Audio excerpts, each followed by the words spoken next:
Hey guys, Thomas from Team Sakurasou here, coming at you guys with another 5 cards I have in your trade binder for March, and you guys know the deal. If this video gets 120 likes, I will do another one in March, and in this series I tell you 5 cards to pick up, how many, and the reasons why, and usually these are the best cards I've accumulated throughout maybe a month, 3 weeks, etc., that don't normally appear on my market watches and are saved for this video. So if you like investing into cards before they rise, this is the series that you're going to want to be subscribed to, because 30% of people watch my videos are still not subscribed. So hopefully today's day I earn your subscription. If you're buying any of these cards off TCG Player or anything on TCG Player and you want to support me to no additional cost to you, this is not going to cost you a single thing, please use my affiliate link down in the description below. Helps out the channel to no additional cost to you.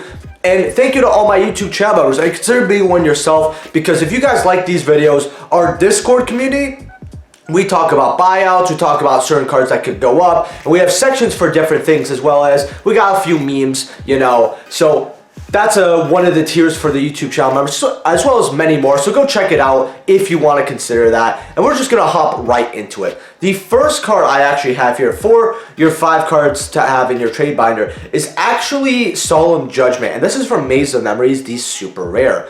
Now, when this card was in Secret Slayers as a super rare, it was about $1.50, $2. And I told people to grab them because when Solemn Judgment enters the meta again, the supers can range from anywhere to $6 all the way up to $9, $10. And that is what happened. Over time, they kept slowly going up, and then it was around a $7 to $9 super rare. So if you got them at $1 or $2, you made a lot of money. And history repeats itself. Maze of Memories, super rare. Now these are $3 now, right? So the community learned its lesson a little bit, right? Not enough, but a little bit. And even though supers are $3, comments are still $1 or $2. A lot of people are going to start eating up these supers. I would definitely get these supers while you can, because not only is the card that comes up in the meta, but it's used in a lot of older formats, and Solemn Judgment is iconic. A really, really good penny stonk here. If you like penny stonks, well, our number 2 is actually another one, and it's from Maze of Memories. Normally, I have a rule of don't choose 2 cards from the same set for 5 cards to have in your trade binder, but it's really difficult sometimes, especially with how good of a pick these 2 are, and that is Mech Knight Crusadia Avermax Super Rare. Right now, this card is 50 cents, and I would get quite a bit of copies at 75 cents and below. It is trying to reach $1 or $2, but what this card does, for those who do not know, because this is an older card now, is it takes 2 monsters from the extra deck. So like a Nightmare Phoenix and a Nightmare Cerberus, for example. Meaning it's easier for certain decks, more optimal for some decks to actually play this card over something like Boral Sword or even Access Code Talker. But for some decks, it's more optimal to play Boral Sword / Access Code Talker and other rank 4s. Now, what this card does is, while this Link summon card is on the field, your opponent cannot target any cannot target this card with card effects, so protection from targeting. Also, their monsters cannot target monsters for attacks except for this one, so all your stuff is safe, which is really, really nice here. Once per battle, during damage calculation, if this card battles a special summon monster as a quick effect, you make this card gain attack equal to that opponent's attack during that damage calculation only. If this Link summon card you control is sent to the graveyard by an opponent's card, like let's say a Kaiju or any other way they got feel, or Raigeki, right? You can shuffle 1 card from the field to the deck. So it has protection and your opponent's not beating over it. But when you make this with IP, it cannot be targeted by card effects and it cannot be destroyed by card effects. Meaning that this is a card that a lot of decks don't actually have an out for, which is really interesting. So getting this card, it's a very budget Link 4 that is actually better in certain scenarios. So I would get these while you can. I would honestly, at 50 cents, I would just stock up. I'm not even going to give you guys a specific number for this. The third card I have for this 5 cards I have in your trade binder is Scarlet Red Dragon Archfiend. Now this card, the reason I'm telling you guys to pick this up is because the OCG actually announced a new structure deck, which means more Resonator support, which means some more Red Dragon Archfiend support, which leads me to, why am I not saying pick up Red Dragon Archfiend? It's cheaper and the deck might have to go into it, right? The reason why I'm telling you guys to get Scarlet Red Dragon Archfiend is because, number 1, it's going to be a better card, most likely, for the Resonator deck, as well as Ghost of the Past 2 was a very overprinted set. A lot of people have this Ghost Rares. You still see these at Walmart, and it's been how long since we've gotten this set? There's a lot of this set running around, and there's a lot of these ghost rares running around. Unlike Scarlet Red Dragon Archfiend, where the set it came out, which was, I believe, Dimension of Chaos, that set was very popular, has been popular for a while. We got a lot of cards that are still played today, and it's very hard to get sealed of that. In fact, like, I think sealed boxes go for around maybe 200 something to around 300-400, and this ghost rare starts at $85 going up to 120. There's not that many of these ghost rares on the market for first edition. Now, if you guys don't know what this card does, I'm actually going to read it to you because I actually got something wrong here in the first recording of this. Now, what this card does is its name is Red Dragon Archfiend while it's on the field or graveyard, which is very important because if they have stuff to do with Red Dragon Archfiend, and this is on the field or graveyard, that clause is going to really, really help it. Now, once returned, you destroy as many specialman effect monsters on the field as possible. With attack less than or equal to this card, then inflict 500 damage to your opponent for each monster destroyed. Now, this includes your field, which is something when I use Scarlet Red Dragon Archfiend, I actually mess up because I think it's just my opponent's board, not my own board. This is a card that also helps in time because you can pop your own special summon monster, right? So as long as you can get this card on the field in main phase 1 and any special summon monster, you basically get the burn and you will get the game. So Resonators already have a way. This is a time card. This is a card that counts as Red Dragon Archfiend.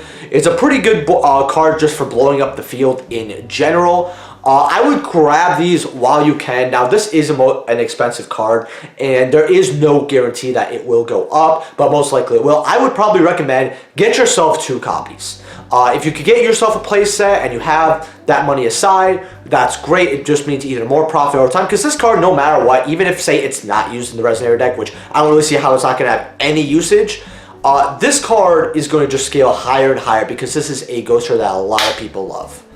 Now, the 4th card to have in your 5 cards to have in your trade binder is actually Elder Entity Intis. And I'm talking about the Ultras from Mavens for about $1.50 here. Now, the reason why I'm telling you to get this card is because a lot of decks are actually dumping from the deck, or not from the deck, from the extra deck to the grave, like Labyrinth. Labyrinth is a very popular deck right now. People are using Dogmatica Punishment. And when Dogmatica come back into the format, they dump from the extra deck. And Intis is a very simple card. You just destroy a card on the field.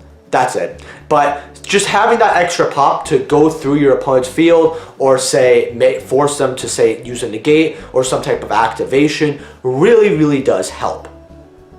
As well as not only are Labyrinth playing it right now, but this is a card where if Ultimate Slayer, which is a card that might get or most likely can get reprinted in this year's Megatins, we're probably going to see this card see usage with Ultimate Slayer, because if it becomes a budget option, say it's $2 for Ultimate Slayer, like Ultras, or $4 or $5, right? A lot of people might be like, well, this is a cool little board breaker, I can use this. Or if, say, when we get the new Hungry Burger structure deck, they could be like, well, we can Ultimate Slayer and we could then say Herald, right? But we might as well have Intis, so we have the option to pop, right? Because having that option is really, really good.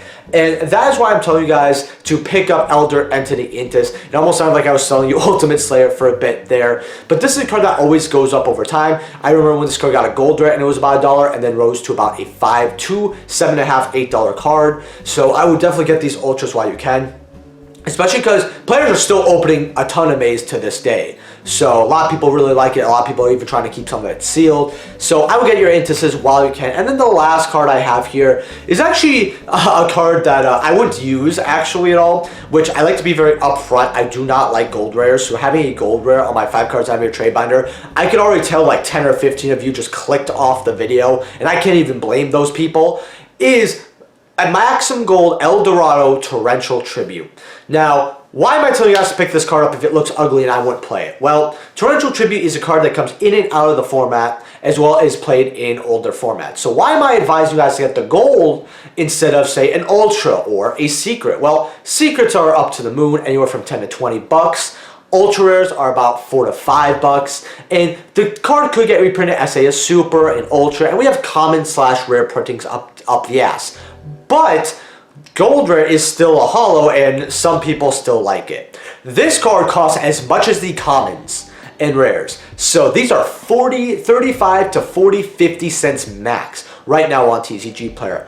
if you get these at 50 cents, worst case scenario, similar to kind of the Avermaxes, but Avermax is actually most likely going to pop off a little bit more, is that this card will sell at $1, maybe $1.50, $2. And if people actually want torrential tributes continuously and they want something different than the commons, they're going to want to get this gold rare, and I could see these going to $2 or $3. Oh, you're going to leave, buddy? Cool.